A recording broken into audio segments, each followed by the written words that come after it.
That's right, another game promised, another game delivered.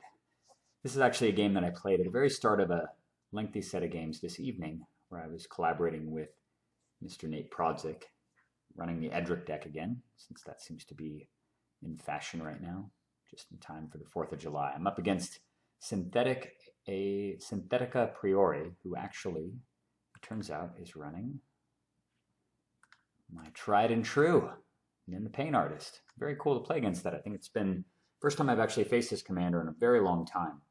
And it does seem that a majority of the time when I do play against Nin, it seems to be a deck list modeled fairly heavily after my own beloved design, as that list is kind of propagated around a lot. And everybody sort of puts their own personal twist on it. A lot of people have some neat ideas about cards to add. So I've seen a lot of cool stuff that sometimes inspired me.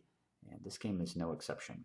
I'm running the Edric deck, as I said. This is the sort of more tempo aggro version of it. And that's a bit of a spoiler about something that's coming in the next video. But unfortunately, this is a completely unkeepable hand and needs to go back for a 7, or a new hand of 7, which will be reduced to 6. This is much, much better. And looking at the hand, a little bit difficult to decide what to throw away. But after some consideration, it seems like Arbor Elf is the odd man out, given the fact that it's really just a very unglamorous 1/1 right now, given the rest of the mana base. And so, yeah, the rest of these cards are also really important. Of course, I've played my Nin deck enough times against Umezawa's Jitte to know how much of a pain in the ass this card is if it gets live. So it's non-negotiable to hold on to that. Brainstorm and Remand are amazing. Spiketail Hatchling kind of it does exactly what you want the Edric deck to do. And so that makes Arbor Elf gone. He's not mulliganing, and I think he's going first as well. I'm just obviously doing the no soaring, no crypt dance, and he in fact has neither. So feeling pretty good about my chances. Just need to draw really one more mana. Fetch land would be ideal. All right. That is the opposite of of a land. The most expensive card in my entire deck by far. It's the only thing in the entire deck that costs above 5. So I'm very, very glad to have a Brainstorm, because surely I'll be able to hit a fetch land or some other type of tutoring thing to get rid of this dumb Terrastron. So I'm just going to lead with Mana Confluence, so I can brainstorm in response to something he might do. Oh, he's got a Wasteland. All right, well, that's not a problem. Since I've got Brainstorm, I'm not totally screwed by that, even though this land just makes generic. So I'm going to Brainstorm in response. Hopefully he doesn't have any taps of blue mana. And he responds by casting Mystical Tutor, which is a bit strange to me. But maybe he's worried about it being forced, or I don't know. I'm not really sure why he would do that in response. And he reveals Mana Drain. All right, I've got that to contend with. Oh my god, and I've got something much worse to contend with. I literally have no mana. The only land I have makes generic, and my next 3 draws are Bloom Tender, Draga Tree Speaker, and Cloud of Fairies. Now, at least I get to keep 2 of these, or I get to keep 1 and put 2 back, but that means I am basically stunted growth for 2 more turns, and one of these draws is going to be this stupid guy. Oh my god. And when this happened, I was talking to Nate. He was observing the board when I was playing, and I almost just conceded on the spot. I mean, really, what's the point? I got to expect. I've seen Wasteland, Mystical Tutor, Mana Drain. The guy's got a decent deck, and he's playing Nin. And I'm pretty much screwed, knowing that my next 2 draw steps do nothing. There's my Jitte back. It doesn't really matter what I put back. All right, do your worst, Mr. Synthetic Priori. All right, Sulfur Falls. He's got blue and red, and then he elects not to cast Nin, even though I only have 1 land. So I can kind of understand this. He kind of wants to just sit on Mana Drain, probably, and just leave the pressure on me. He can't know that I have literally nothing I can do next turn. So in retrospect, it probably makes sense. I would probably do the same thing. There's no imperative to get Nin online. The only reason you probably want to cast Nin against Edric is because Mana Dorks generally tend to have 1 health, and you can just shoot down the Mana Dorks with Nin all day long and stunt their mana tremendously. Sure, they get to cycle and draw cards, 1 card a turn, but it's at the cost of losing amazing creatures like Bloom Tender and Draga. All right, all I know is going to draw an Elephant, so I'm not doing anything on 7. End of turn, he casts Ice. So it's an interesting choice right here. I mean, I can understand why he's doing it, probably because when I see an opponent Ice like that against a deck filled with green and blue creatures, it probably means that he's low on mana, so he's just doing that to cycle the draw. So it's respectable, and in his position, I think, given the fact that I don't have any more land in hand, I would have definitely done that. So I got to just assume that that was the play. Sure enough, he starts to tap mana, taps mana again. That's obviously min mana. And then he thinks better of it, and he passes. So in fact, it was correct. He did definitely ice in order to draw land, which makes perfect sense. Okay, so the whole game is going to continue. God, this stupid thing is just jumping ahead. It doesn't normally do that. The whole game is going to be contingent on my next draw step. And thankfully, Command Tower arrives at exactly the right time. So a lot of choices here. I can try. I know he's got mana drain, so I could run something fairly innocuous out into the mana drain, something like maybe Cloud of Fairies, just to see what he does. But I kind of get the feeling that he's going to mana drain whatever I do. And I know that he has no more mana in play. And one of the things that you need to recognize whenever you're playing against counterspell heavy decks is pay attention to when they miss land drops. Because if they miss land drops and their hand fills up with cards, you can often win the game just by doing nothing. Because you put them in a position where they have to either top deck lands or they have to start discarding. And most people do not have the discipline or the patience to discard. I spent a good 5-6 years of my formative Magic life learning to just play mana sources all day and do nothing and discard over and over and over again if it meant keeping all my mana untapped, because I was reared in an environment that was filled with mana drain and mind twist and amnesia. And often the guy who tried to do something first because he got impatient and didn't want to discard is the guy who lost the game, because multiple mana drains would resolve and then an uncountable mind twist would follow. So I can play that. I can play that waiting game all day long against mana drain. I'm not sure if he can. So with that in mind, I'm going to do nothing. See what he does. All right, goes back to his turn. He misses another land drop. All right. Well then, it's definitely worthwhile to do nothing. The question is, am I willing to be patient the following turn? So when he goes to his end step, of course, I'm going to cycle the Cloud of Fairies. It's something you very, very seldom do with this deck, but it is kind of a neat little extra property of it. In a pinch, if you don't need a 1/1 flyer, you can cycle. So I really, really need to get mana. I get a mana vault. Interesting. Okay, come on. I really want to land now. A land would just be so amazing. I would play Jiraga and still have Remand as counter backup. Winter Orb. Okay, well, not totally unhappy to see that, but I really, really just wanted land. So I'm going to play the Mana Vault here. This is really a bait spell, hoping that he'll mana drain it. It's probably going to be kind of contingent on whether or not he needs 3 mana for something. And he lets Mana Vault through, and I figure, you know what? If I were him, I would have a hard time mana draining Draga Tree Speaker with a Mana Vault just sitting there, given what kind of insane, scary things can happen. Like, for example, Sword of Fire and Ice coming down off of the Mana Vault, or something like Umezawa's Jitte. So I played Draga. I figure he might let it go, and unfortunately, he does not. He's got the mana drain at the ready, but at least it's gone from his hand, because it's really, really hard to do anything when your opponent has mana drain in their hand. And the best thing you can probably hope for is that they mana drain a 1-mana spell. So I really want him to not draw land here. All right, he's got 1. And he's got a Cascade Bluffs. Okay, so he does in fact have a land. And that actually makes me feel even better about playing Draga Tree Speaker, because if I had tried to play the waiting game, had not played Draga Tree Speaker, he would have in fact drawn a Cascade Bluffs and been able to play this Expedition map and gone and gotten something like Strip Mine and killed my command tower and put me in an even worse position. So by getting the mana drain out of his hand, I was able to really further the agenda of the game. He's tapping 3 and he plays Coalition Relic. Oh, so brutal. All right. So we went from 2 mana to basically 5 and an Expedition map. And now the pressure is on me to do something to respond. Lots of good options coming up, though, at least, because Mana Vault is crazy strong. All right. No, I'm not going to pay anything.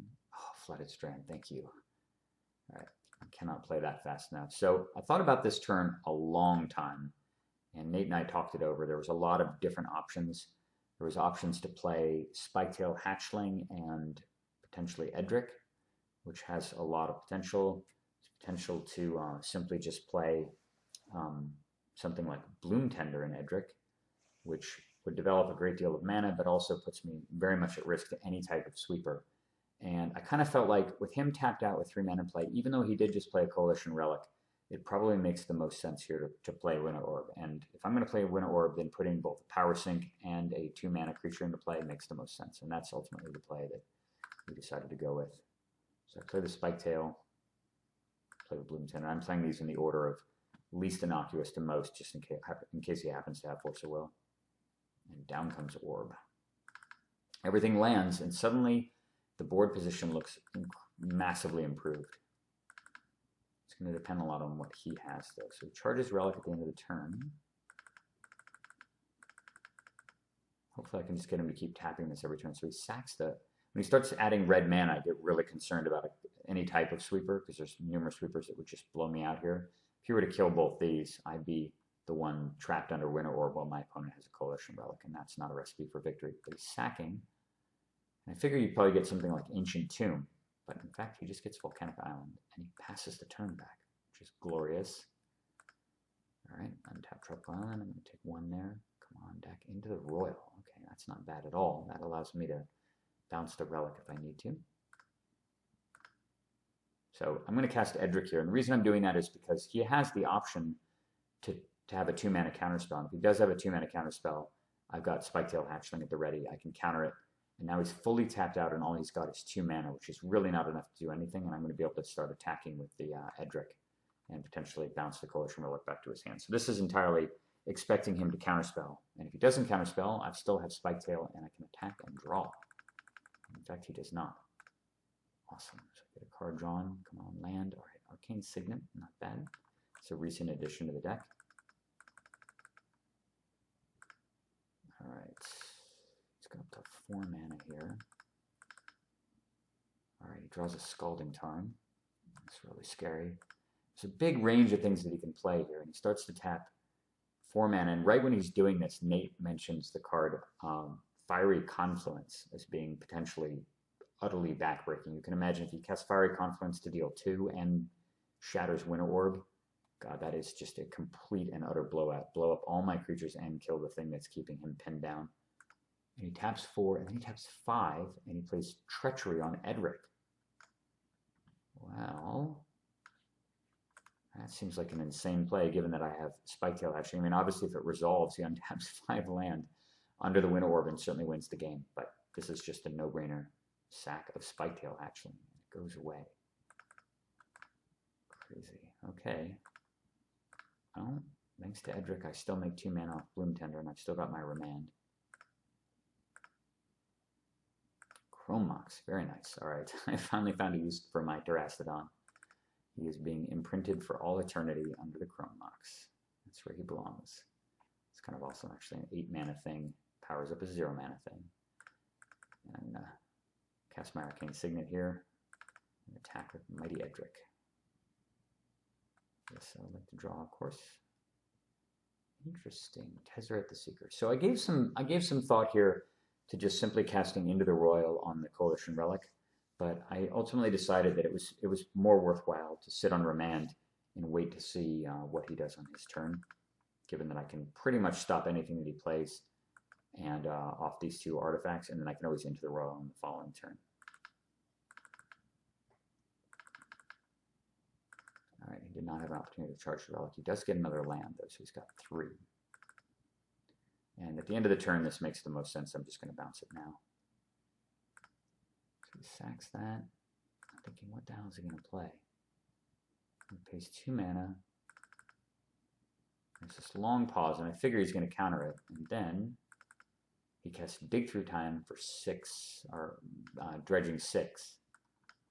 Or Delving 6, not Dredging. Duh. And he's got Force of Will, discarding Narset. Which is, man, having your opponent discard Narset is amazing. When you're playing Edric, Narset is such a hard counter to this deck if you're able to protect it. But fortunately, he has to throw it away. But he does keep his Relic. To untap 1 land here. Counterspell, so gorgeous. Oh my god, alright. So I've got blue and generic and blue, which means I can both Remand and Counterspell, and I've got a 2-card drawing engine on board. And he's still trapped under Orb, yes. Draw a Snap, draw Mox, and my deck rewards me with 2 absolute bricks. It's hilarious. Snap and Mox Diamond. Just about 2 about the worst cards you could draw in this situation. And he's still building up mana. Ancient Tomb, and look at that. Nate called it Fiery Confluence. And I believe I believe it's 2 damage to everything and then destroy target Winter Orb. But I have a Remand at the ready. So I'm going to counterspell that. I draw Windswept Heath. Not bad at all for my Mox Diamond. I'm fully untapped as well under the Orb. I draw Eternal Witness. So amazing right now. He's fully tapped out. So I can throw that away. And I gave some thought. 1, 2, 3, 4. 1, 2, 3, 4, 5. I could have cast Tezzeret the Seeker and done all this, but I decided that I didn't want to really screw around with any shenanigans, anything that he could immediately, that he could use, I don't know, Force Negation on. So I decided to just go ahead and play the Eternal Witness to get the Into the Royal back and bounce the Relic. This really just locks him down. And knowing that the writing is on the wall, all he's got is an Ancient Tomb, and I've got multiple card drawing engine in play with Winter Orb. Mr. Synthetica Priori packs it in. In my experience, actually, this is one of the matches that I played the most out of all of my Commander decks. I've played this tons because I'll often have the Edric deck together. I always have the Nin deck together in paper. And when people are interested in playing Commander against me 1v1, they're often playing, they only have multiplayer decks and are often just outclassed by Nin or by Edric. But I find that this is actually one of the best, most dynamic matchups that I have between all of my Commander decks. Really, really fun. There's a lot of different things that can happen and can go either way. So very happy to pull this one out, particularly after that disastrous beginning where he wastelanded me. To remind you, this is the game where he wastelanded me and I brainstormed into 3 spells with no land for the foreseeable future. But fortunately, he happened to just have 2 land himself, and that bought me just enough time to cycle the Cloud of Fairies and get into some action. And there was that decisive play in they got the Bloom Tender and the Spiketail and the Winter Orb, and we were able to snowball it from there into a win. Hope you guys enjoyed that game. Maybe you picked up a little bit of strategy about how to play either one of these decks or some other similar control or tempo deck. And that is the purpose of these videos, to entertain and to educate. See you guys soon for the next one.